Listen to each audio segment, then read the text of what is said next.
আসসালামু আলাইকুম। Welcome to my channel Yaqin's voice. আজ আপনাদের সাথে যে গল্পটি শেয়ার করব, গল্পটির নাম ভাড়াটিয়া B12। চলুন গল্পটি শুরু করা যাক। ঢাকার উত্তরা এলাকার নতুন বিলাসবহুল ভবন গ্রিন রেসিডেন্সি, 11 তলা বিল্ডিং, সবটাই আধুনিক, শুধু একটাই সমস্যা, B12 নাম্বার ফ্ল্যাট ভাড়া হয় না। কারণ যেই B12-তে ভাড়া আসে সে ধীরে ধীরে বদলে যায়, নিজের অতীত, ভুল আর অপরাধ মুখে মুখে বলতে থাকে। শেষে বা তো পাগল হয়ে যায়, না হয় নিজেই উধাও। এখানে ভাড়া নেয় আসিফ নামের একজন। আসিফ এক সদ্য চাকরি পাওয়া চাপা স্বভাবের যুবক। সে B12 ফ্ল্যাট ভাড়া নেয় রাস্তায় সস্তায় পেয়েছে বলে। প্রথম কয়েকদিন কিচ্ছু হয়নি, তবে সপ্তম দিন থেকে শুরু হয়। সে রাতে হঠাৎ মুখে কথা বলে ওঠে, যেসব কথা সে স্মরণ করে না। আয়নার সামনে দাঁড়ালে দেখতে পায় নিজের ছোটবেলার ভয়ঙ্কর ভুলগুলো। ঘরের দেওয়ালে হাত দিয়ে টেনে নিলে উঠে আসে দাগ, নিজের হাতে লেখা বাক্য, আমি স্বীকার করি। মন বিভ্রম না বাস্তব আসিফ বুঝতে পারে না। সে অনুভব করে সে যা কিছু ভুলে গিয়েছিল বাসা তা মনে করিয়ে দিচ্ছে।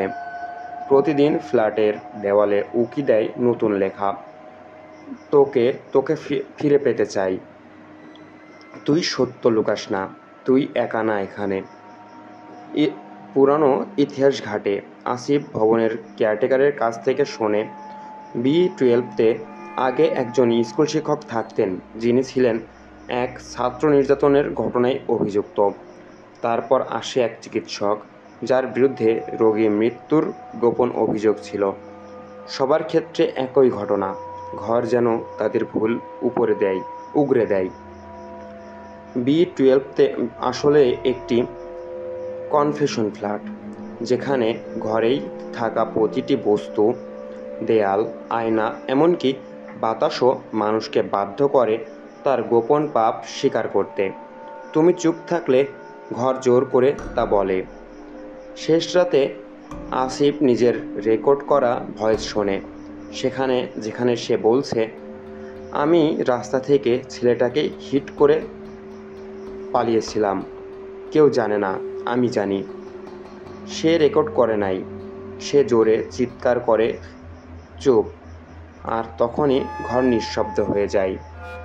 পরদিন সকালে ভবনের কেয়ারটেকার দেখে ফ্ল্যাট B12 এর দরজার বাইরে সাদা কাগজে লেখা, স্বীকার করছি, আমি এখন মুক্ত।